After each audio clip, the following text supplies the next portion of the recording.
psicológico, né?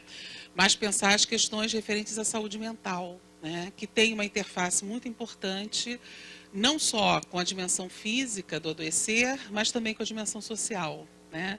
Então, e eu preferi falar de conversando, né? Quer dizer, eu acho que os espaços das palestras são sempre espaços para conversas, né? Eu acho que a gente, principalmente quando a gente está com vocês, esse lugar ele é muito facilmente trocável, né? Eu acho que eu poderia escutar muito bem, talvez qualquer um de vocês que fazem parte da associação falando aqui na frente, né? Então, eu acho que tem uma expertise desenvolvida pelos familiares e pelas associações que a gente, muitas das vezes, tem que parar para escutar, né? Então, eu acho que é muito mais uma conversa do que simplesmente um lugar onde eu pretendo falar sozinha. Eu venho do Fernandes Figueira, né? A gente está no inverno e eu acho que esse é o tempo do inverno carioca, né? Primeiro ponto, né? Eu acho que é pensar de quais pessoas falamos, né? Porque o convite para falar das pessoas. Só que as pessoas é o termo mais genérico que a gente tem. É bonito falar das pessoas, mas a gente precisa dizer de que pessoas a gente fala. É diferente quando a gente conversa e fala sobre adultos e é diferente quando a gente fala sobre crianças e adolescentes. Eu falo acerca desse espaço, das crianças e adolescentes, que é o meu espaço de escolha profissional, né, de trabalho de mais de 20 anos. Né? Aliás, já está muito mais, porque se eu pensar em coisas que eu fiz antes do Figueiras. Né? E aí, quando a gente pensa sobre crianças e adolescentes, a gente pode pensar sobre esse lugar de filhos e filhas, né? E a gente pode pensar também sobre uma relação de dependência, né, de pais e mães, mas também uma relação com irmãos. Queria que a gente pensasse sobre isso. Quer dizer, quando a gente pensa, às vezes, muitas das vezes, o diagnóstico de uma doença rara na família pode ser o primeiro para um determinado sujeito. E ele vai ser o único naquele espaço, né? Principalmente se ele não tiver outro como ele. Então, esse lugar de ser alguém sozinho naquela família, ou o primeiro a ser marcado de uma forma diferente na história, né, vai fazer uma diferença, por exemplo, se ele tem irmãos anteriores a ele, que não tiveram nenhum problema como o dele. Né? Então, é sempre numa dimensão relacional que eu acho que essa conversa vai se dar. Né? Primeiro, porque vivendo e viver com doenças raras, ele tem a ver também com um certo lugar de fala que é desenvolvido. Né? Quer dizer, se essa criança e se esse adolescente é o primeiro na sua família, né, ele vai construir uma história que é uma história, às vezes, muito dele e muito diferente do que é das pessoas que o antecederam. Essa ideia, por exemplo, os adultos, que é muito claro, quando você tem um diagnóstico depois de mais velho, depois de adulto, né, que você consegue claramente estabelecer um antes e depois para você. Quando uma criança adolescente, né, principalmente a criança, nasce, né, ela já tem essa como a sua única história. Então, ela não tem um antes e um depois na vida dela. Ela é a sua medida. Ela não tem alguma coisa para se comparar, concorda? Na sua experiência. Claro que ela, situada no interior daquela família, até na relação com os irmãos, ela pode estabelecer ordens de comparação. Mas ela pode dizer, por exemplo, que ela não, né, para ela, aquela experiência é a experiência que ela tem, que ela sempre teve. Né? É diferente. Então, é importante a gente saber que o olhar que a gente vai estabelecer com a criança e com o adolescente é diferente do que a gente vai conversar, por exemplo, com um adulto que desenvolve uma doença rara e tem um diagnóstico depois de adulto. Né? O estabelecimento de um antes e um depois fica muito mais claro.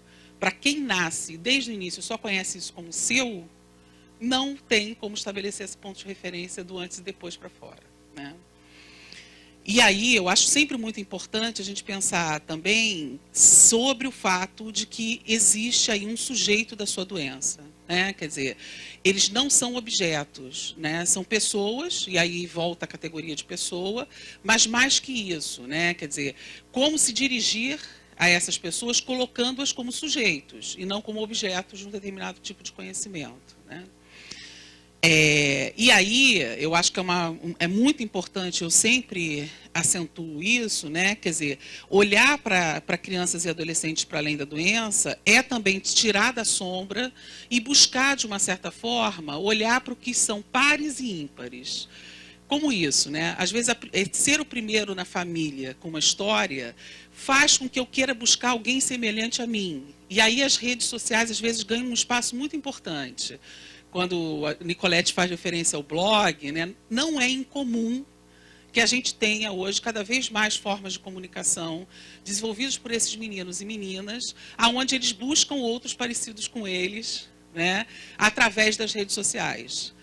Claro que as associações também são espaços aglutinadores desse convite para os pares. Mas quando eles vão para as redes sociais, eles não encontram só os semelhantes a eles, eles encontram os diferentes também. Essa minha fala vem dessa experiência, que eu tenho já há algum tempo, que veio e nasceu com Saúde Brincar, mas que vem também com as pesquisas e as muitas conversas. E aí eu me lembro também de uma menina jovem, onde ela já tem um blog, um espaço na rede social, onde a conversa dela é inclusive com população LGBT, que ela desenvolve vários vínculos e conversa sobre isso, e aonde ela é, inclusive, muito reconhecida. Isso que eu queria que a gente pensasse também, né? Quer dizer, o fato de buscar outras pessoas não é buscar só quem é parecido comigo, mas também buscar quem é diferente. As crianças e os adolescentes sabem fazer isso muito bem. A gente que é adulto perde essa capacidade. A gente, às vezes, só quer conversar com quem entende a gente, ou quem é parecido com a gente, né? E aí, eu queria que a gente pensasse, depois de uma apresentação tão provocante, né? Tanto a apresentação de Gustavo quanto de Nicolete, mas a de Nicolete, que vem com as pessoas, né? Vem com as crianças, e a gente vê tantas fragilidades nesses corpos, mas, ao mesmo tempo, a gente vê o quanto eles desafiam esse ambiente. Eu queria que a gente pensasse que a gente não tem uma vulnerabilidade em si. Ela, claro, os ossos, a fragilidade óssea, muscular, tudo isso está posto. Mas eu acho que não dá para a gente restringir as crianças a esse aspecto, porque elas vão nos desafiar a ver essas vulnerabilidades para além e, inclusive, construídas nas relações. Me lembro, por exemplo, de algumas falas, onde, por exemplo, para pais e mães é muito difícil ver seus filhos usando cadeiras de rodas, mas para eles isso é o espaço da autonomia possível, e eles comemoram e celebram. Né? O quanto que é difícil, às vezes, né, poder ver esse filho usando uma cadeira de rodas, mas essa cadeira de rodas é o que vai dar liberdade para se deslocar. Fico pensando também nisso que o Nicolete nos oferece quase como se fosse um presente, né? Quer dizer, construir o skate, pensar numa roupa adaptada, né? O que ela está falando para a gente? Ela está falando o seguinte, não é só a criança que precisa se adaptar, mas o meio precisa também se transformar. Né? Quer dizer, por que as roupas, eu me lembro de algumas falas sobre, inclusive, as modas. Não sei nem se foi com Fátima que eu conversei sobre isso. Mas, enfim, por que as feiras de modas não têm roupas para essas crianças e esses adolescentes cujos corpos são diferentes? Por que esse mercado não se transforma? Mas esse mercado se transforma na medida em que a gente faz alguma coisa que o Gustavo fez referência. Os protocolos hoje, né, e o que a gente tem e teve de conquista em termos, por exemplo, do HIV/AIDS, veio por uma pressão social, né? Então, eu acho que a sociedade civil organizada, as associações têm um papel muito exemplar nisso, para provocar, inclusive, o mercado, porque o mercado tem. Não é verdade? É raro, mas não é inexistente. Isso é outra coisa. Não é?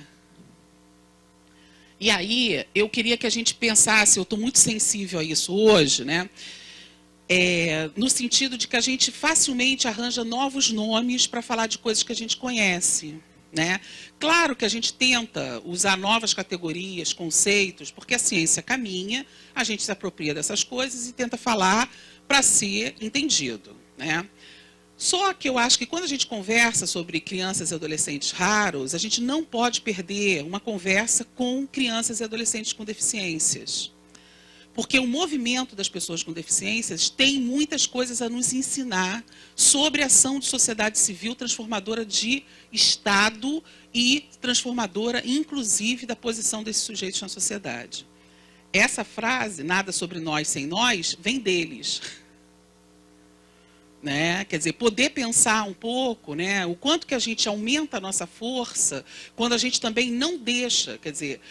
Lembro, há 2 semanas atrás, eu estava escutando, por exemplo, uma representante de uma associação lá de Pernambuco, das mães que vivem com as crianças com Zika. Né? no início, elas se afastaram das mães raras. Tem a Mães de Anjos e a União e as Mães Raras, que é o MAR, né, lá em Recife. Elas se aproximaram de início, depois elas se afastam para construir uma identidade própria, e agora elas estão chegando à conclusão que elas precisam se aproximar de novo. Porque se elas não conseguirem conversar com essas pessoas, elas não amplificam uma conversa sobre deficiências. Porque, inclusive, quando elas querem os benefícios legais, elas precisam da categoria deficiência falando dos filhos. Porque se você ficar falando que você é raro ou condição crônica, o perito do INSS não sabe quem você é. Não é isso? É isso. E isso é muito importante. Assim, e olha que a gente não tem tanto tempo histórico, são só 3 anos. Mas elas entenderam assim, perfeitamente que não adianta criar um nicho completamente isolado para falar de si. Porque, claro, exatamente. E como os raros e pensando num diálogo com as deficiências. Eu acho que poder conversar sobre isso é importante, né? E aí, eu acho que quando esse movimento ele se coloca, ele faz uma crítica a essa ideologia do capacitismo, né? É, de novo, uma reflexão. Quando, legalmente, no plano legal, a gente recebe pessoas deficientes, né, com deficiência, dentro das empresas, né, a gente pensa muito no treinamento para essas pessoas, né? Eu acho que a gente tem que pensar no treinamento para aqueles que não são. Porque talvez quem precise ser capacitado não é o deficiente, mas é eu que vou recebê-lo. Né? Então, exato. Porque isso é outra coisa, né? Quer dizer, o debate sobre inclusão é um debate importante e valoroso. Mas inclusão não é aglomeração. Botar todo mundo sem dar condições para que isso seja um grande espaço de encontros, realmente para desenvolver habilidades, nada se dá. Né? Então, esse poder de discutir capacitismo e ver de que lugar, quem é o incapaz nessa roda toda que gira. A sociedade, claro, coloca essas pessoas que estão numa posição de extremamente marcadas pela diferença como os incapazes, mas a sociedade ela tem problemas muito grandes, porque se ela não tivesse, talvez eu não me sentisse tão incapaz. Se eu pudesse ter condições para andar com a minha cadeira de rodas em qualquer lugar, eu talvez não me sentisse tão deficiente quanto eu já tenho tendência a ser. Então, as pessoas que vivem com deficiências ou é a sociedade que é incapaz? Né? Essa é a reflexão que o movimento das pessoas com deficiência nos faz e que vem tanto de fora, na verdade, historicamente fora do Brasil. A gente aprende com eles. Né?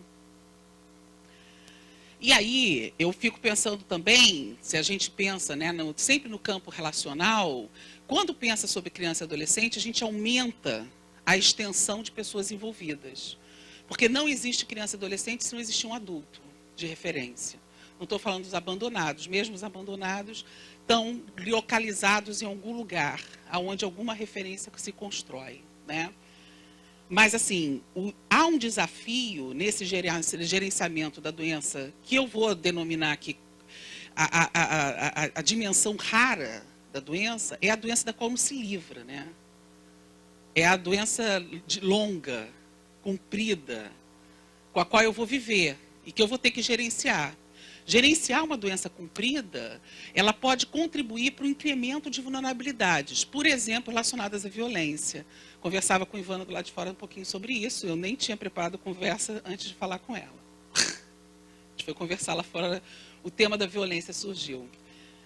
E eu queria provocar um pouco isso, né? Quer dizer, sabendo que são as mulheres, principalmente, que ficam à frente dos cuidados, né? E muitas das vezes irmãos saudáveis, há um processo de vulnerabilização não só das crianças e adolescentes raros, mas de quem cuida deles. Porque essas pessoas começam a negligenciar o cuidado com a própria saúde, com o lazer, com o brincar. A gente no Fernandes Figueiras, quantas vezes a gente vê, né? Se a gente for andar, são os irmãos mais velhos carregando as bolsas para ajudar as mães, que muitas das vezes não têm também os pais, ou os pais estão trabalhando, né? Então, esse arranjo, que parece para a gente, nossa, né, que importante, mas assim, tem que estar atento, Como essa criança está vivendo isso? Falas muito maduras, que às vezes a gente vê, né? Recentemente a gente viu, né? Que é assim, ai, fala de uma menina. Poxa, eu estou assim, cuidando tanto dele, não estou conseguindo nem preparar meu cabelo, olha como meu cabelo está. Fala de mulher. As falas que nós fazemos, né?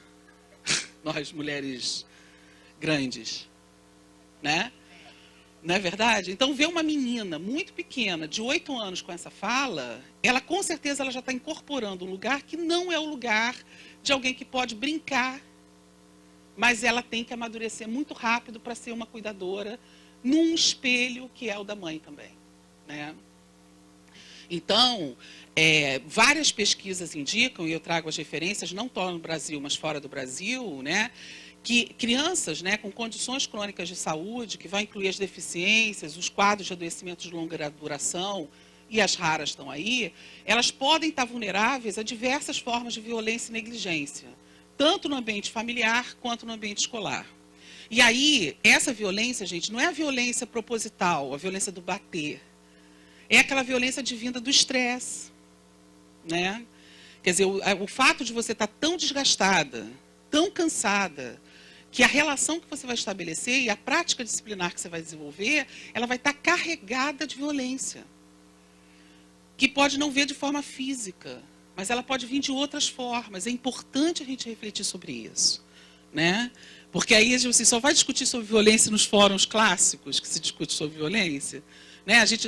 Porque a gente não pode falar de violência contra criança, e muito menos falar de violência contra criança rara ou com deficiência, porque eles são tão frágeis, ninguém vai fazer nada nunca. Não é de propósito. Até podem acontecer os abusos, mas assim, às vezes é essa violência da naturalidade das relações, né? Pelo desgaste e o estresse emocional, né? Então, em parte, o incremento da irritabilidade dos pais pode ocorrer relacionado às exigências de cuidado, né? Então, a relação de cuidado intensa, ela pode ser promotora também de vulnerabilidade. Aí a gente brinca um pouco com esses lugares, né? Porque sempre cuidado é bom, cuidado é bom, cuidado é bom. Mas o cuidado precisa ser sempre cuidado. Ou seja, aquelas pessoas que o desenvolvem precisam também estar recebendo atenção, né? E aí, quer dizer, nesses desafios todos, a gente precisa refletir, né, como essas crianças e adolescentes estão construindo um lugar para si no mundo, né? Como é que elas começam a se tornar elas próprias referências? E aí eu volto o iniciozinho, quando elas, por exemplo, são as primeiras a terem um diagnóstico raro na família, elas são a medida da raridade naquela história familiar, né? E como isso vai ser construído?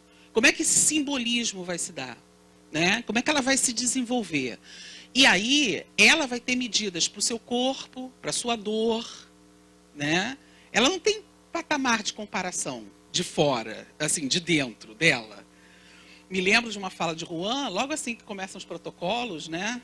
E talvez vinda de uma pesquisa também de Antília, com os adolescentes, que um adolescente descobre o que é a dor a partir do momento que ele começa a fazer o uso do protocolo. Essa fala é belíssima. Essa fala é isso aqui que eu estou falando. Não é? É isso. É tipo assim, eu não sabia o que era dor antes. Eu só comecei a saber o que era dor quando eu tomo remédio e a dor passa. Porque ela era parte da minha vida. É exatamente isso. Isso é isso. Isso é essa ideia de que eu sou a minha própria medida. E eu não tenho patamar de comparação antes, a não ser que alguma coisa entre e me faça comparar, né? Então, eu acho que isso é uma coisa importante. Então, há que se construir novas medidas para si, do que é normal, esperado e desejado, né? Entender que eu não tenho medida para me comparar antes e depois. Então, eu vou me construindo nisso, né? É uma construção subjetiva muito particular. E, ao mesmo tempo, que leva a um amadurecimento muito grande, né? Porque ela está sendo desafiada o tempo todo. Essa realidade de um menino que tem uma enorme frequência no serviço de saúde, e que a Nicolete faz, olha, eu digo assim, vai lá, e ele, pô, será que eu consigo? Né? Quer dizer, essa experiência, nenhuma outra criança que não tenha vivido com uma deficiência vai ter. Então, desde precocemente, ele vai desenvolver conteúdos, né, e habilidades que aqueles que estão lá fora não vão ter, né? Isso tem um valor nessa história, né?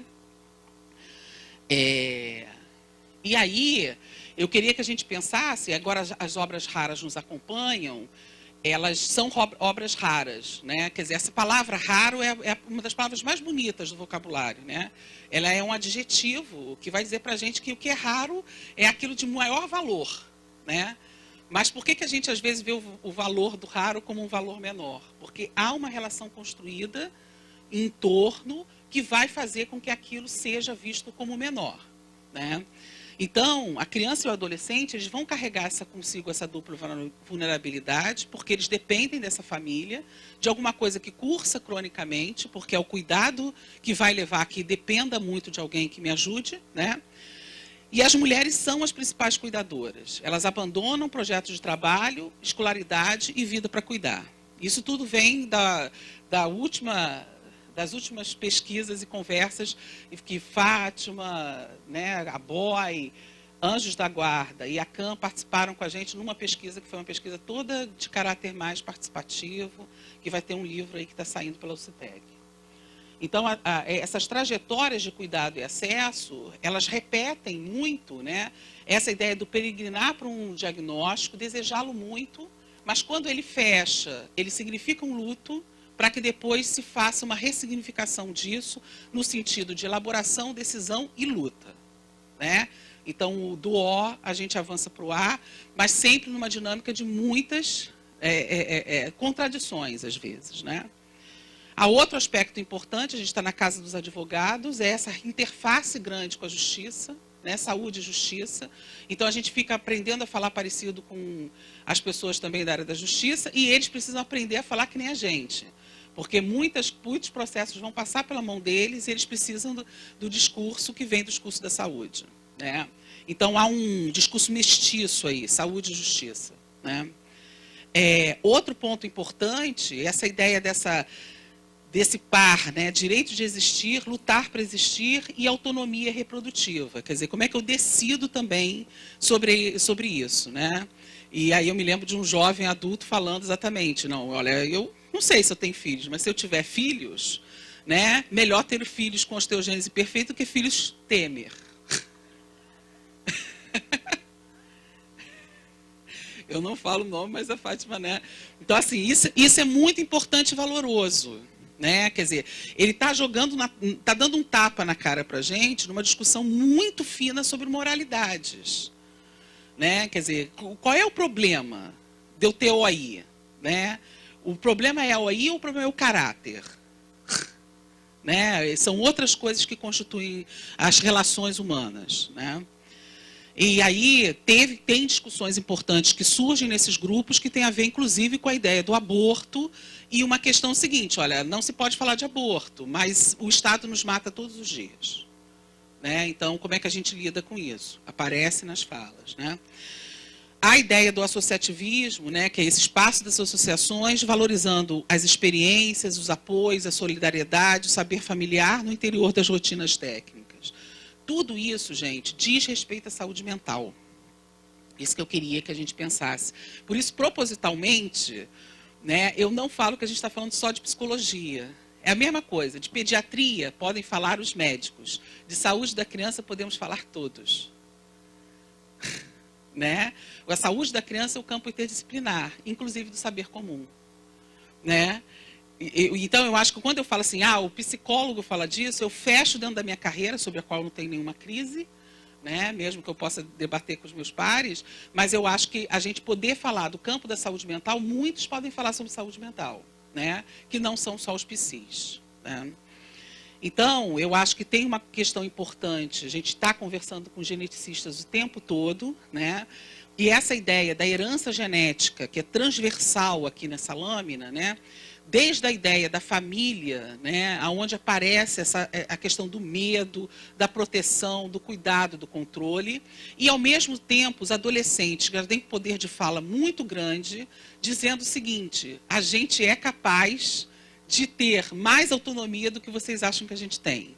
Então, o medo que ande sozinho de ônibus, de trem, e aí diz assim, mas deixa eu ir, porque eu consigo, né?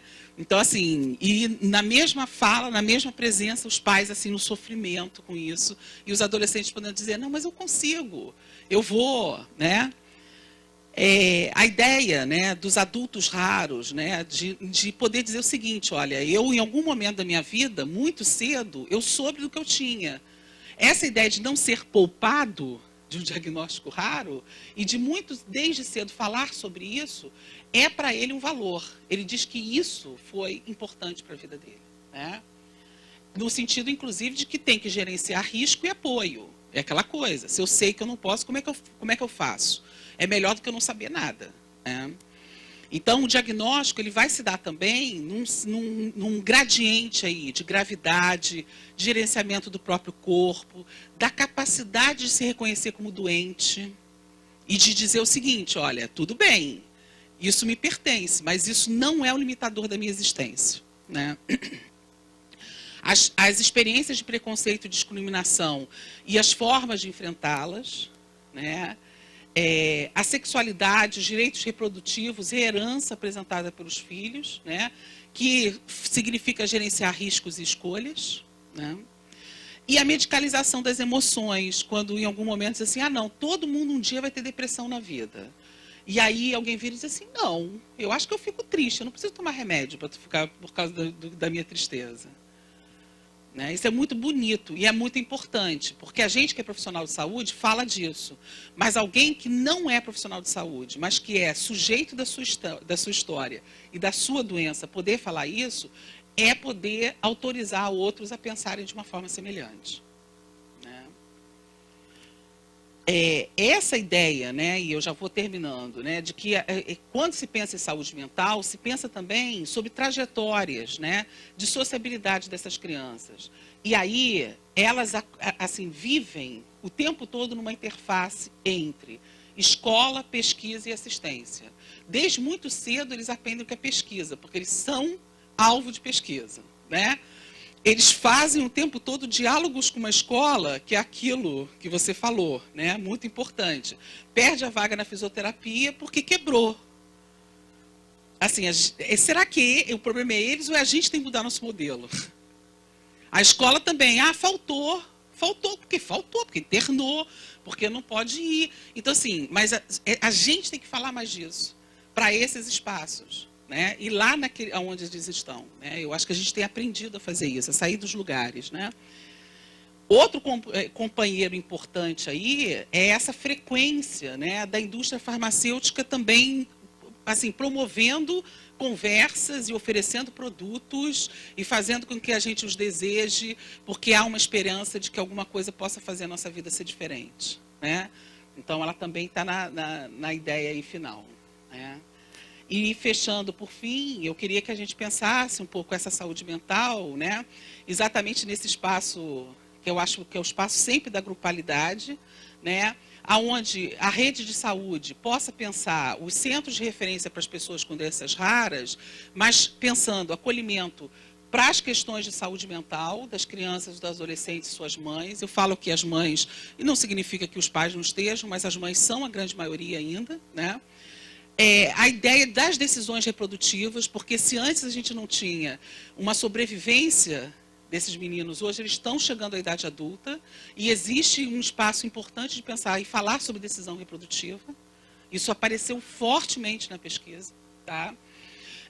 Outro ponto importante para a gente refletir sobre as ações de pesquisa, relação com as indústrias farmacêuticas e o que isso interfere para as doenças raras, raríssimas. Isso apareceu de uma forma muito grande, né? Quer dizer, eles oferecem para a gente, depois eles querem sair da cena. Como é que a gente fica com relação a isso?